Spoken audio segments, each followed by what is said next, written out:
দেশের এই আইন শৃঙ্খলা পরিস্থিতি খারাপের পিছনে কিছু কারণ আছে।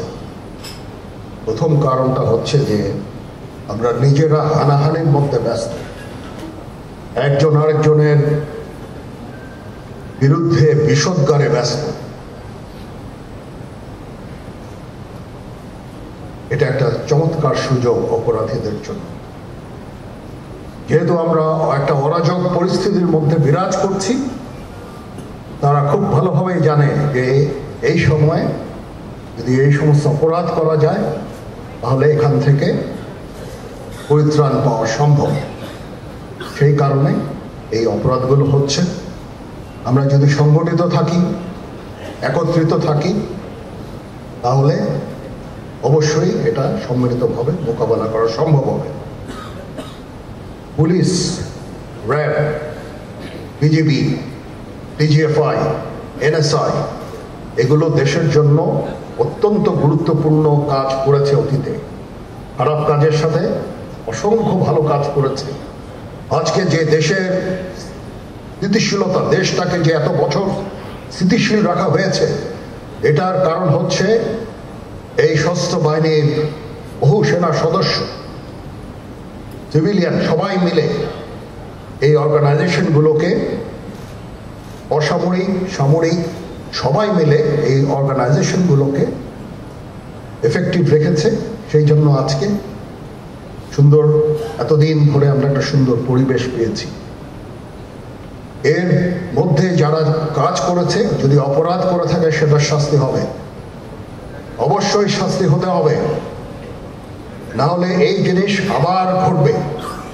আমরা সেটাকে বন্ধ করতে চাই চিরতরে, কিন্তু তার আগে মনে রাখতে হবে আমরা এমনভাবে কাজটা করব এই সমস্ত অর্গানাইজেশনগুলো যেন আন্ডারমাইন না হয়। আজকে পুলিশ সদস্য কাজ করছে না, একটা বিশাল বড় কারণ হচ্ছে অনেকের বিরুদ্ধে মামলা, অনেকে জেলে। RAB, BGB, DGFI, NSI panic, বিভিন্ন দোষারোপ, খুন ইত্যাদি তদন্ত চলছে। অবশ্যই তদন্ত হবে, দোষীদের বিচারের আওতায় আনতে হবে। এমনভাবে কাজটা করতে হবে যেন এই অর্গানাইজেশনগুলো আন্ডারমাইন না হয়।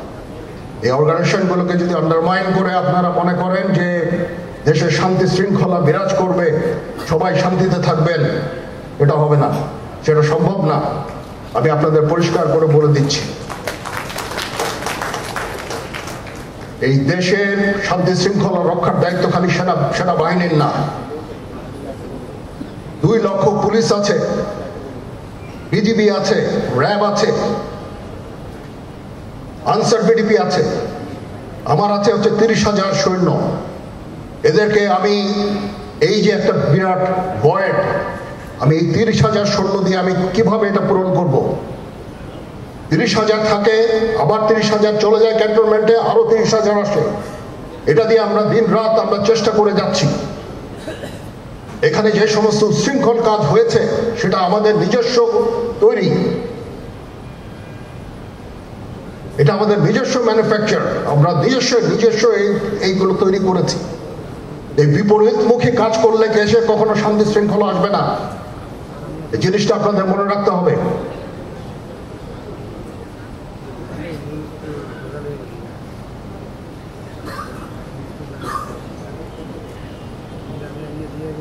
তদন্ত কমিশন হচ্ছে আবার একটা, আমাদের সর্বদা আমরা চেষ্টা করব তদন্ত কমিশনকে সহায়তা করতে। যে ধরনের সাহায্য সহযোগিতার প্রয়োজন হয় আমরা করব। আমরা দেশে একটা ফ্রি, ফেয়ার অ্যান্ড ইনক্লুসিভ একটা ইলেকশনের জন্য দিকে ধাবিত হচ্ছে, এবং তার আগে যে সমস্ত সংস্কার করা প্রয়োজন অবশ্যই সরকার সেদিকে খেয়াল করবেন। আমি যতবারই ডক্টর ইউনূসের সাথে কথা বলেছি, he completely agrees with me. There should be free, fair and inclusive election.